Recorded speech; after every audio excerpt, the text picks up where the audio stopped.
Un saludo para ti que acepta siempre la invitación de Escambray de dar un clip a este espacio virtual. Y el pretexto de hoy es que las letras espirituanas se visten de lujo con la noticia de que un hijo de esta tierra precisamente recibió hace muy pocas horas el premio UNIAC en traducción literaria José Rodríguez Feo. ¿De quién hablo? Bueno, de mi invitado de hoy, el doctor en Ciencias Filológicas Ramón Luis Herrera. Bienvenido a este espacio del periódico Escambray. Y muchísimas gracias por aceptar la invitación, pero antes de hablar del premio, quiero presentarle a todos los internautas que nos están viendo quién es Ramón Luis Herrera. Y por eso quiero remontarme un tiempo atrás. Gamboa, Yaguajay. Cambao. Yaguajay. ¿Cuánto queda en el intelectual, escritor, poeta, profesor universitario de ese niño que nació en ese pequeño batey del municipio de Yaguajay? Bueno, queda mucho, porque la infancia es la etapa más importante de la vida y lo que se vivió en ella perdura para siempre. Y en ese lugar yo tuve una vida familiar muy feliz, con unos padres cariñosos y que además supieron encaminar muy bien en la vida a sus hijos, y me relacioné mucho con la cultura tradicional campesina, con todo lo que tiene que ver con la memoria poética y de la tradición oral cubana. Y todo eso está dentro de mí, y creo que sin ese bagaje yo no pudiera escribir ni ser quien soy. Entonces podemos decir que la semillita por el amor a la literatura nació en ese contexto familiar. Sí, yo creo que sí, porque en mi familia, que no es de intelectuales en absoluto, había lectores y había personas que se quitaban a veces de lo que tenían para comer para comprar la Bohemia, que era el medio de difusión cultural más importante quizás en esa época, o algún libro. Y después yo era muy niño, porque nací en 1956, cuando triunfó la Revolución. Y una de las cosas más grandes que hizo la Revolución fue empezar a editar grandes cantidades de libros, empezando por el Quijote, y todo eso llegó a mi casa. Mi madre tenía sexto grado, pero cada vez que íbamos a Yaguajay o a Caibarien, que ya se habían creado librerías también por la Revolución, me compraba libros y yo me leía esos libros. Por ejemplo, los libros de la editora juvenil, que eran excelentes. Y además, mi papá era músico popular, tocador de marímbula, cantante y animador de guateques y velorios y todo eso. Y yo lo acompañaba muchísimo a todos los barrios de los alrededores de Cambao. Y entonces por ahí viene también la poesía, esa necesidad de ser el poeta, Ramón Luis.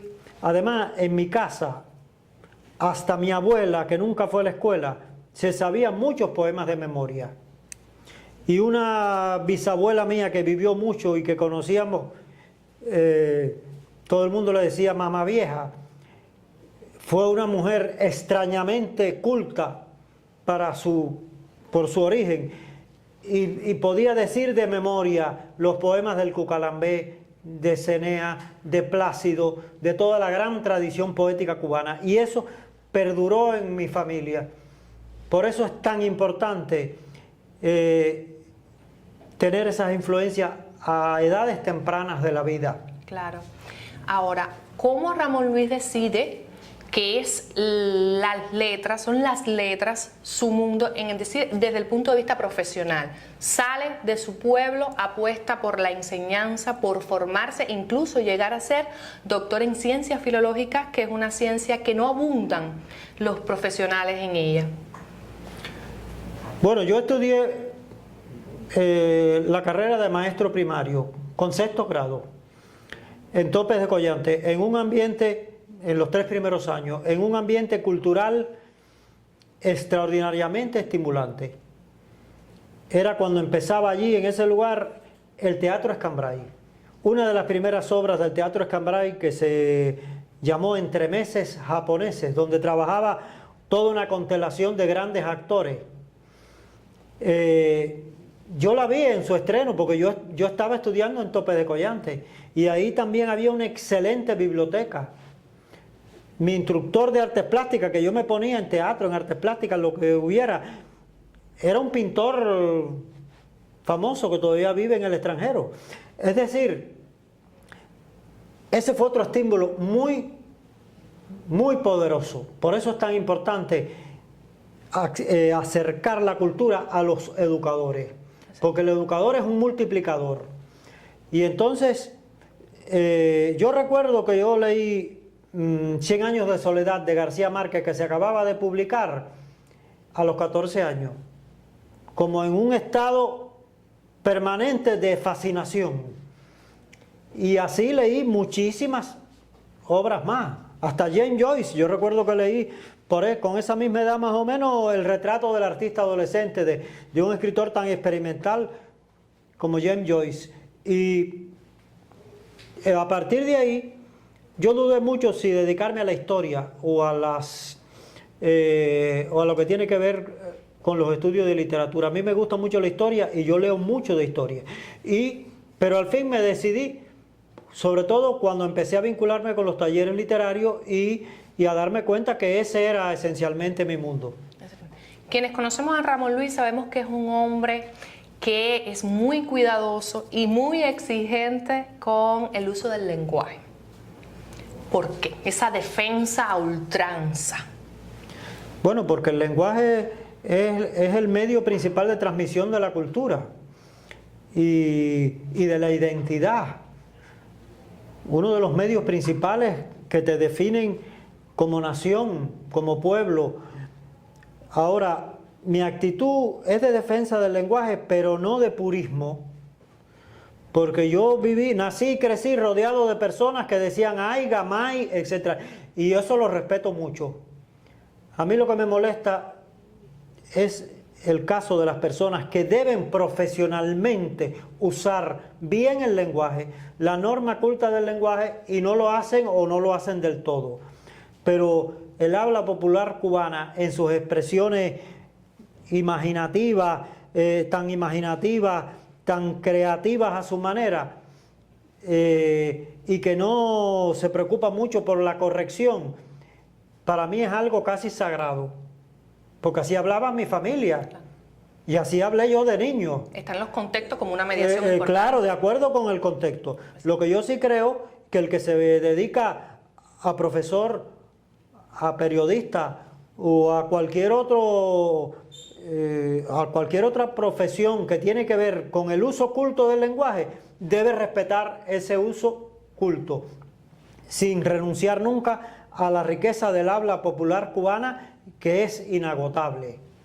A su juicio hoy, ¿cómo valora ese uso del lenguaje en esos contextos académicos, profesionales, como los medios públicos de comunicación? Yo sé que usted es un lector ferviente de toda la prensa que circula por nuestro país, incluso un tanto cazador de gazapos también. Bueno, hay de todo. En general, mi valoración general es positiva, porque Cuba forma bien a sus periodistas, y hay periodistas que no lo son de carrera, pero lo son de lecturas y de práctica y de experiencia. Pero yo sí creo que hay que apartarse un poco de las modas que se generalizan. Por ejemplo, a mí como profesor de español y de literatura, me molesta un poquito el tremendo abuso del gerundio que se hace hoy. Sí. Ya casi no se usa nada en futuro simple. Digamos, Lisandra cumplirá años, o Ramón participará en en un evento científico, no, todo el mundo dice estará cumpliendo, estará participando. Eso no es incorrecto, lo incorrecto es el abuso constante e innecesario y parásito de expresiones de ese tipo. Entonces yo creo, ¿y por qué? Porque es una moda y una moda muy pegadiza, pero yo creo que no debemos obsesionarnos demasiado por esas cosas. Sencillamente hay que ofrecer información y reforzar quizás un poco más la formación lingüística de los futuros comunicadores. Entre tantos libros quiero detenerme en uno que a mi juicio yo sé que debe haberle robado muchísimo tiempo y para la literatura cubana es una joya. Y me refiero al diccionario, donde se recopiló toda la información de aquellos escritores que habían escrito para niños y niñas. ¿Por qué ese proyecto en su vida? Bueno, ese es un proyecto que no es solo mío, porque junto conmigo trabajó una profesora de larga experiencia y de mucho talento, que es Mirta Estupiñán González, de Cabaiguán. Ambos trabajamos juntos en ese quehacer desde principios de los años 90 del siglo pasado. Y se le dio por concluido, aunque una obra de esa nunca termina, para la edición hacia 2012 y se editó en 2015. Cuando uno se va a dedicar a una línea investigativa, debe tratar de escoger aquella que le permita de verdad profundizar de manera especializada en ese ámbito. Estudios de literatura cubana hay muchos. De hecho, yo soy fundamentalmente un profesor de literatura cubana, lo he sido en la universidad durante muchísimo tiempo.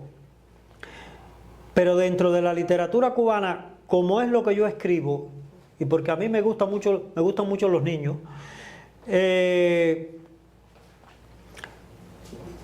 yo me di cuenta de que donde yo me podía especializar era en los estudios de literatura infantil. Y a partir de ahí empezamos, Mirta y yo, a recopilar información en un trabajo que fue a veces hasta policial para determinar una fecha, para determinar un dato, etc. Y creo que logramos una obra digna que hay que actualizar, porque la creatividad literaria de Cuba es inmensa y ya han surgido un montón de escritores más que no pudimos incluir. Claro. Ahí. Sí, es un texto que va a estar abierto a medida de que vaya creciendo el movimiento literario. Nosotros hemos tenido muy poco tiempo para una actualización, pero ahora, con las posibilidades que dan las ediciones digitales, de eso hablábamos hace unos instantes, que son tremendas, creo que es la posibilidad que tenemos. Es decir, sin pensar en ediciones de papel que siempre se van a desactualizar al poco tiempo, tratar de lograr una actualización en ediciones digitales. Lo decía al principio que este café tenía como pretexto un nuevo premio que va a sumarse a los tantos que ya están en el currículum de Ramón Luis. Coméntenos entonces de qué va esta propuesta literaria que mereció este Lauro Uniacke. Bueno, es una traducción del francés al español de un autor muy reconocido en Francia que se llama Jacques Roubaud, que es un autor experimental de un grupo creativo muy importante que hay en Francia desde hace décadas, que se llama L'Oulipo, que es un taller de literatura creativa de personas que se reúnen todas las semanas religiosamente.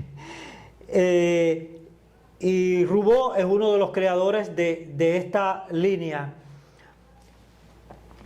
que son juegos y algoritmos para crear literatura. En la tradición cubana esto parece un poco imposible, pero ellos han logrado cosas muy interesantes. Y él es matemático de profesión, profesor de matemáticas en la universidad, bueno, ya tiene como 90 años, ya no ejerce, pero es profesor emérito de su universidad. Además es un poeta muy notable, ensayista y también traductor. Y entonces yo conocí un libro que se llama Animales de todo el mundo, dicho en español, que me pareció excelente porque renueva la temática quizás más abundante en la literatura para niños, que son los poemas sobre animales, pero de forma muy intertextual, muy ligado a los grandes problemas del mundo, a los problemas ecológicos que olvidan mucho los poetas que escriben para niños. Y el libro me pareció excelente. Yo estuve trabajando alrededor de 2 años, aproveché la pandemia en gran medida para terminar ese trabajo. Le escribí un prólogo y unas notas y bueno, el jurado, muy prestigioso y de especialistas en diferentes lenguas, pues me otorgó el premio, lo que me hace sentir muy contento, en gran medida porque la traducción es una garantía de la diversidad cultural. Exacto. Si no se tradujera, nuestra visión de la literatura y de la cultura fuera extraordinariamente limitada. Y este trabajo, que no recibe muchos estímulos ni materiales ni de otro tipo, es muy valioso en el sentido social, no solo específicamente intelectual. En un mundo cada vez más interconectado, las traducciones literarias, porque no se puede hablar de traducción automática en el caso de la literatura, son fundamentales para esa intercomunicación del ancho mundo. Por último, sé que Ramón Luis Herrera, a pesar de los contratiempos lógicos de la vida, no se detiene. Ahora mismo, ¿en qué proyecto literario de investigación se encuentra centrado? Bueno, yo siempre he estado muy ocupado con mi trabajo de profesor, que es extraordinariamente absorbente. Pero aún así yo busco el tiempo para escribir. Sí. En el tiempo de pandemia terminé como 5 libros que tenía, sí, que venía arrastrando desde hace tiempo. Y después he escrito como 2 o 3 más. Es decir, que yo tengo un montón de inéditos.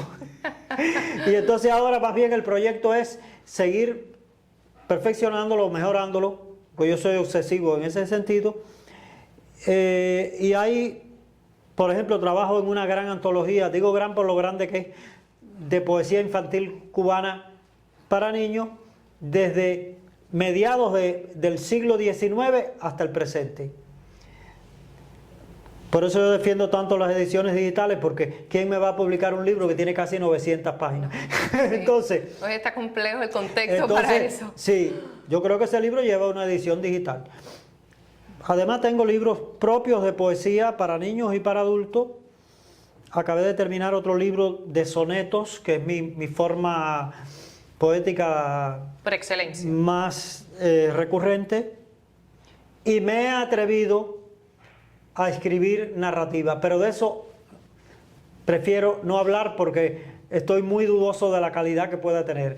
Bueno, yo estoy segura que va a tener calidad porque Ramón Luis Herrera nos tiene acostumbrados siempre a propuestas literarias de lujo. Y bien lo sabemos quienes conocemos su obra y quienes seguimos muy cerca la carrera de este profesor, poeta intelectual espirituano. Yo soy Lisandra Gómez Guerra y los invito a conectarnos en la próxima emisión de este espacio digital del periódico Escambray.